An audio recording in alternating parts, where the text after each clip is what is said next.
outro olhar. Outro olhar é com o Júlio Vera Cruz Martins. Votos renovados de bom dia. O Primeiro-Ministro apresenta na Brava a proposta de lei do regime jurídico para a correção das assimetrias e promoção do desenvolvimento regional das ilhas com mercados reduzidos. A apresentação vai ser feita. A Ministra de Estado e da Coesão Territorial acompanha o Primeiro-Ministro e explica-nos como é que tudo vai ser processado, as ilhas abrangidas e os incentivos. Em primeiro lugar, eu gostaria de dizer que esta proposta foi submetida à apreciação e foi discutida em sede do Conselho de Concertação Territorial no ano passado, no mês de julho, e todos os autarcas foram convocados e estiveram lá. Se eventualmente alguém disse que não conhece, é porque eventualmente esse autarca em particular não terá estado presente e não terá recebido os inputs da reunião. Em relação a essa proposta de lei, isto é, no fundo, um instrumento de política no quadro da nossa estratégia e política de coesão territorial, que está pensada exatamente para aquelas ilhas com mercado mais diminuto. O nome é este mesmo, é um regime jurídico de incentivos para a correção das assimetrias e promoção do desenvolvimento regional das ilhas com mercado interno diminuto, sendo certo que a lei expressa e já indica taxativamente quais são essas ilhas, não é? Que é a Brava, São Nicolau e Maio. E esse conceito foi chegado a partir de dados e de avaliação estatística, em que há uma conjugação de fatores que vai desde a questão da dimensão territorial, da dimensão demográfica e económica, e em especial ilhas que têm uma reduzida acessibilidade. O que se pretende é trazer aqui um conjunto de incentivos para poder inverter isso que é essa lógica dessa assimetria que nós temos de forma mais acentuada nessas ilhas, não é? Então, a proposta de lei, na verdade, traz incentivos para essa correção dessas assimetrias, incentivos que vão desde a questão de benefícios fiscais, da redução de imposto sobre o rendimento de pessoas singulares e pessoas coletivas, para as empresas que no fundo tem domicílio e residência nessas ilhas, não é? Tem também o incentivo de dedução à coleta e igualmente incentivos em relação ao imposto único sobre património, seja na sua vertente propriedade imóvel, seja na sua vertente transmissão.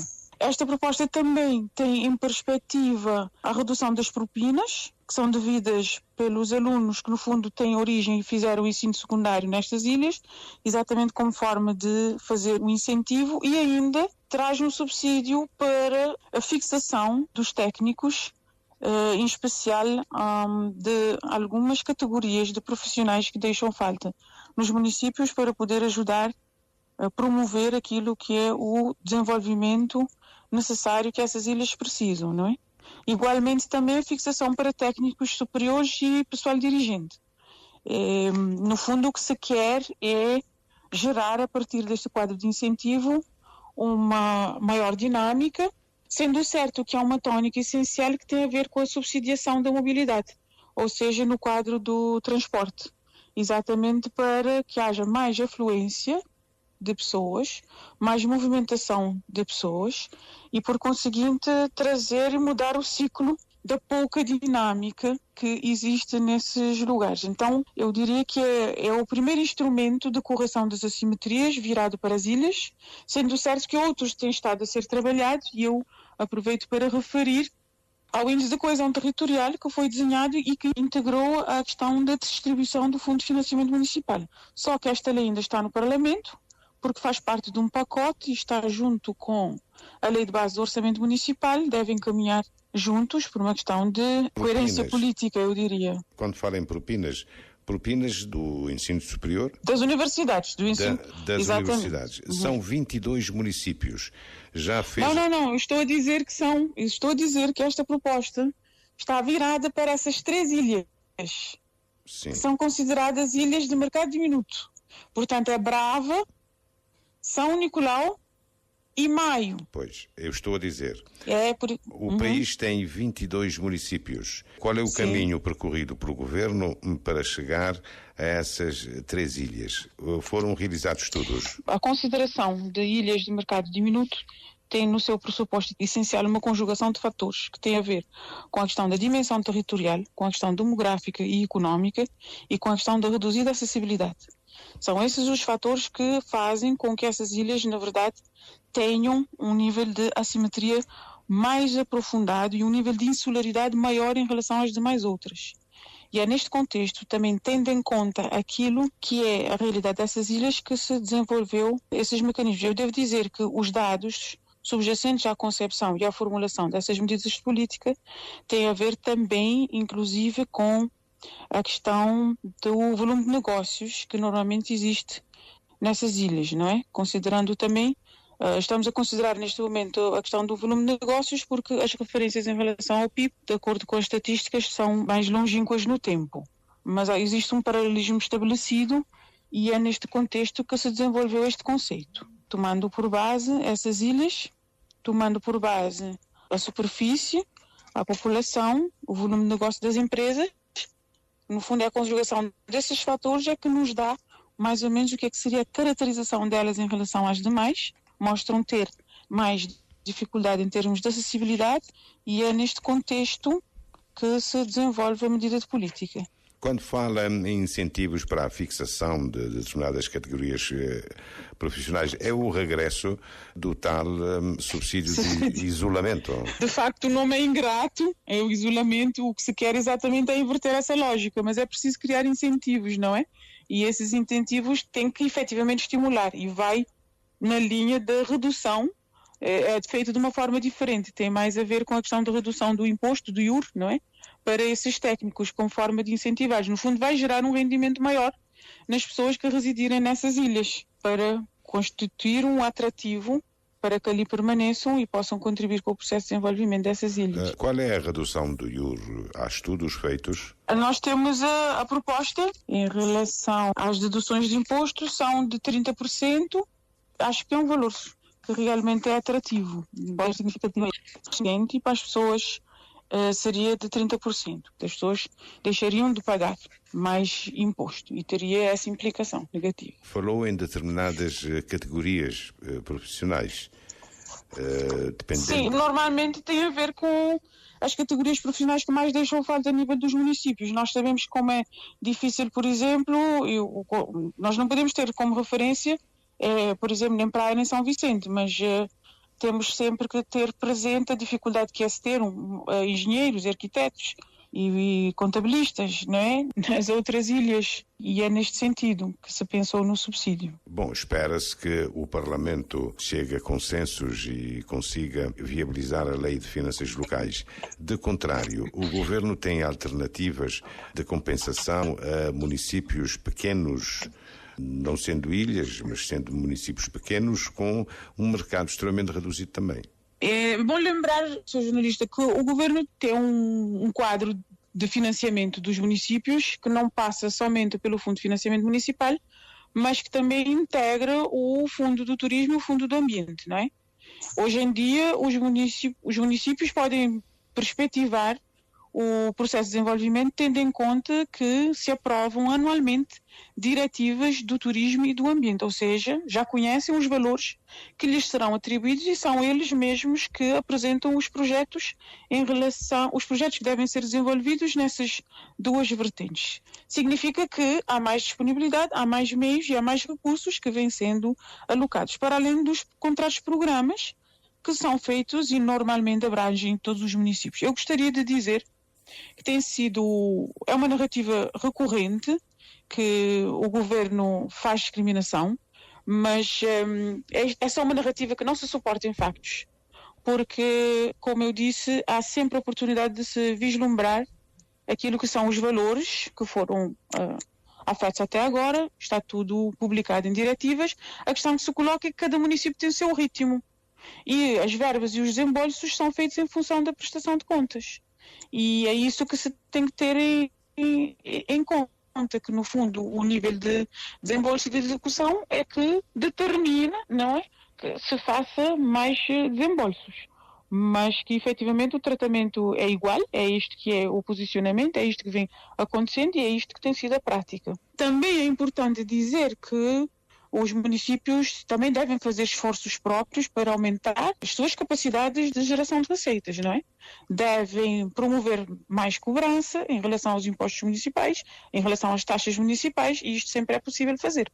Nós estamos com uma reforma em curso, desta vez abrangendo o que agora se chama IUP, que vai passar a ser o imposto sobre património, vai passar também a ser o imposto sobre transmissão de imóvel. No fundo é o desdobramento do atual IUP, que é a antiga CISA e o imposto de transmissão, que no fundo vai alargar a base para que haja, no fundo, mais contribuição, para que as pessoas paguem mais. Há situações que no fundo passam a integrar, também em termos de justiça, de cobrança do imposto, para aumentar essa capacidade. Ao mesmo tempo, está sendo feito um estudo junto com Luxemburgo, dentro do programa conjunto, que é para ver as alternativas e as possibilidades dos municípios de aumentarem as suas capacidades de geração de receitas, não é? E esperemos que isto traga bons resultados, porque se é verdade que há uma grande responsabilidade do governo na transferência de meios e recursos para o financiamento dos municípios, também não é menos verdade que os municípios também devem se engajar significativamente para criar e mobilizar esforços e parcerias para, no fundo, conseguirem meios de promoverem aquilo que é essencial para o desenvolvimento local. Essa proposta de lei deve ir ao Parlamento, creio que antes das eleições autárquicas, não é? Nós estamos agora a fazer a apresentação, vamos proceder a uma escutação. É provável que se tenha que fazer ajustes em função daquilo que é a discussão. Se tiver que fazer esse ajuste, vamos tentar fazê-lo o quanto antes, e tomando em consideração que o Parlamento entra em recesso a partir de julho, não sei, vai depender de como é que as coisas correrem. Não há o risco de alguma contaminação do ambiente pré-eleitoral e a proposta de lei? O que se quer fazer, em especial em matéria de descentralização, é dar uma nova perspectiva para um novo ciclo eleitoral que nós sabemos que vai começar. Não na perspectiva da disputa eleitoral, mas na perspectiva do início dos mandatos.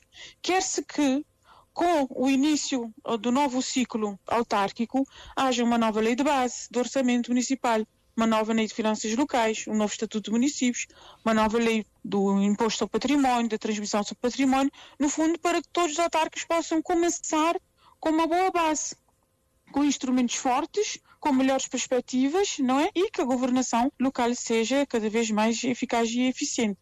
Agora, sabendo que poderá ter essa contaminação, nós estamos exatamente a avançar com a nossa proposta, que está dentro da nossa lógica também, porque afinal de contas já estamos em 3 anos de governação, tivemos um tempo para planear e agora é tempo de apresentar as propostas e fazê-las aprovar.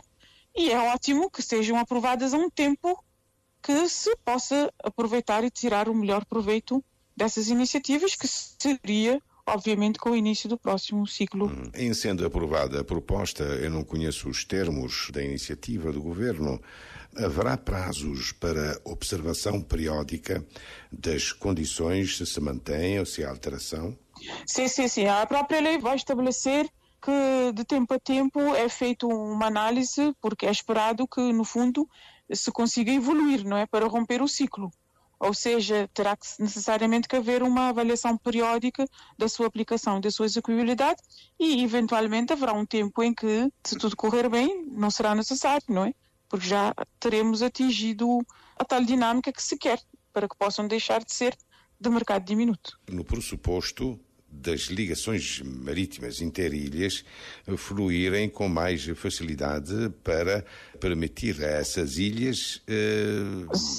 Sim, eu creio que nós já temos um avanço significativo em relação à questão do transporte marítimo a nível do país. A perspectiva é que haja uma melhoria cada vez maior e isso nos anima e faz-nos acreditar que realmente o impacto será conseguido com a aprovação da lei. Seja a nível dos transportes marítimos, seja a nível dos transportes aéreos, porque é evidente que é preciso trabalhar para se ter melhor qualidade. Senhora Ministra, não irá tentar o Governo construir algum consenso, mesmo que seja extra-parlamentar? Em relação à Lei de Base do Orçamento Municipal? Pois, em relação a esse pacote autárquico. Na verdade é isto. No fundo, não houve acordo em relação a 2 artigos E isto tem a ver, eu diria, com uma situação um bocado caricata, que tem a ver com a questão da aprovação ou apreciação do orçamento. O que nos está a divergir é exatamente esse termo. O governo entende que o orçamento municipal deve ser aprovado e o PICV entende que o orçamento municipal deve ser apreciado. E com isso há basicamente um entendimento diferente daquilo que é a prática instituída desde há 30 anos, e é por causa disso que nós também dissemos certo que temos que fazer todo o esforço para fazer consensos, não é? O consenso tem que respeitar aquilo que é a base constitucional. A base constitucional que nós temos é que a Câmara é um órgão colegial e a Câmara aprova os seus instrumentos antes de os remeter para a Assembleia Municipal. E é nesta base que nós estamos em crer que é sempre possível, porque todos veem a grande mais-valia que esta nova lei de base do orçamento municipal pode trazer para o país. Ministra da Coesão Territorial, Janine Lelis, o Governo está a realizar um estudo para identificar as alternativas de que os municípios podem dispor para aumentar as suas capacidades de geração de receitas. Foi este, então, o tema hoje em destaque no Outro Olhar.